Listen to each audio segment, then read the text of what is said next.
Hello guys, our next lesson will be determining the lengths and sides and measures of angles in a right triangle by applying the trigonometric ratios, sine, cosine, and tangent. Okay, so I'm gonna go ahead and send you this handout. All right, that'll give you the ratios for sine, cosine, and tangent. All right, so look at these notes right here. All right, as you can see, if you're looking at angle A, all right, you look at this diagram right here, the right triangle, angle A, the ratio for sine is the length of a leg opposite of A, in this case is small a, right here, over the hypotenuse of the triangle. All right, so cosine will be the length of the leg adjacent to angle A over the hypotenuse, and then the tangent will be the length of the leg opposite of angle A over the leg adjacent to angle A. So it is very important that you know what angle you're working with. In this case, in this example right here, we're working with the angle A, all right? The next thing we're gonna do is we're gonna go ahead, I'm gonna show you some examples straight out of your assignment. This is the assignment we're gonna work on this time, okay? And we're gonna go ahead and answer some of these questions, okay? The first one that you guys are gonna answer is problems 1, 2, and 3, which is asking you to write the ratios for sine angle D, the cosine of angle D, and the tangent of angle D. So if you're looking at this right triangle right here for problem number 1, there's angle D right here, okay? So what they're asking you in this little paragraph right here, they're asking you to determine the length of the side opposite of angle D. Since they're talking, the first one they want you to find is the sine of D. So you go back to your notes, and what is the ratio for sine? Opposite over hypotenuse, OH. Okay, so I'm gonna look at angle D. Let's look at the side opposite of angle D, which is 4, over the hypotenuse, in this case is 5. So there's my first part of my answer right here.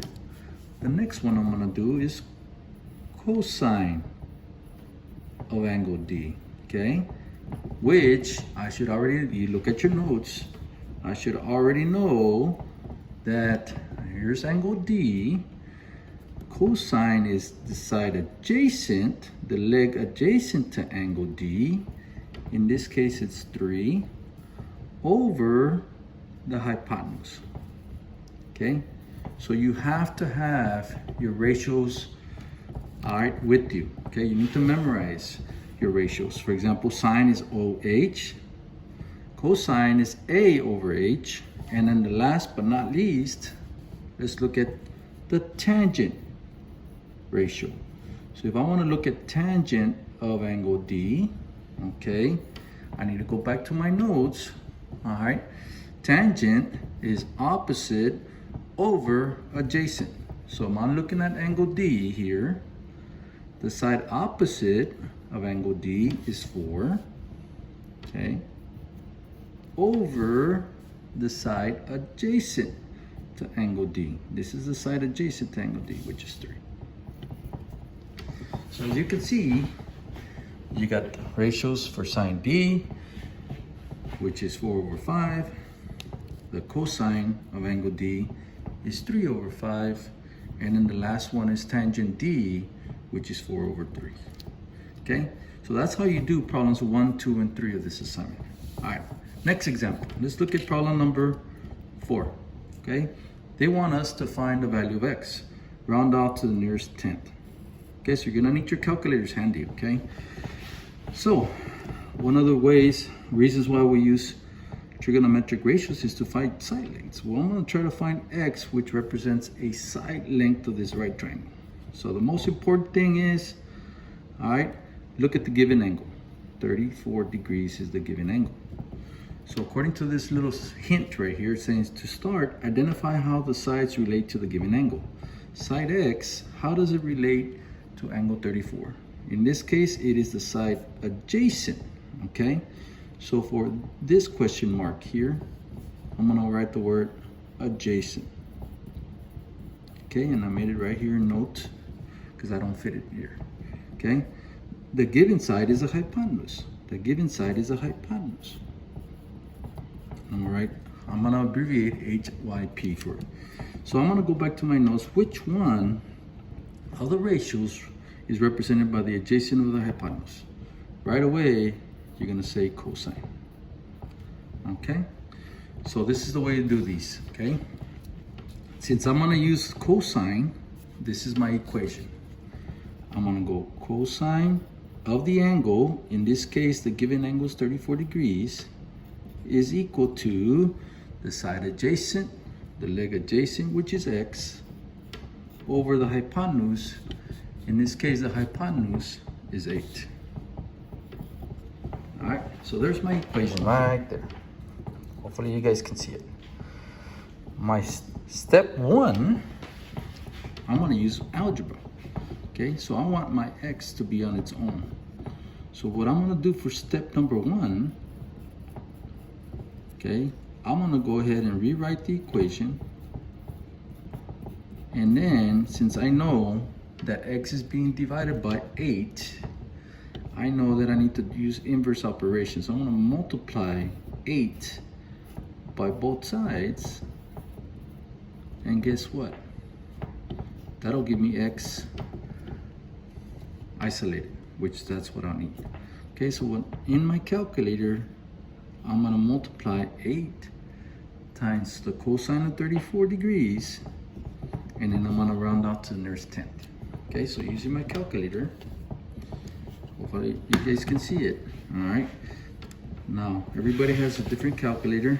Okay, I know your phones have calculators and stuff, so this is the one I'm using, okay, the TI-84.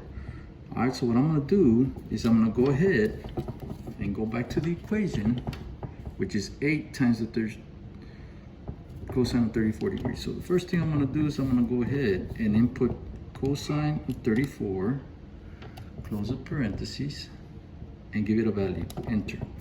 So this is the approximation of cosine of 34, 0.829.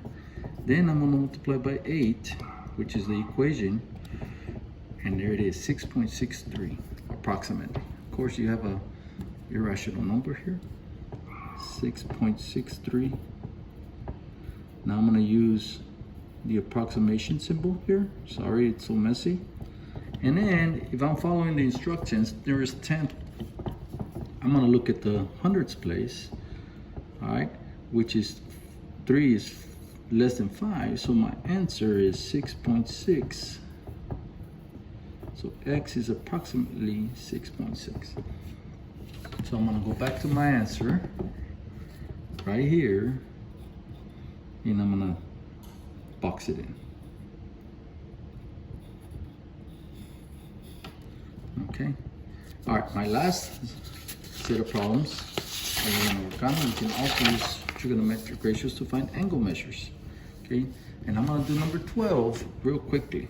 Okay, as you can see, number 12, I'm looking for x, but x is a angle. Okay, so I'm gonna look at the given angle, and I'm gonna see the sides that are given in relation to the given angle x, or the angle you're looking for. All right, since 9 is given, 9 is opposite of angle x, and the hypotenuse is given. So I'm gonna use the sine of angle x is equal to the side opposite, in this case it's 9, over the hypotenuse. Okay, so there's my equation right here.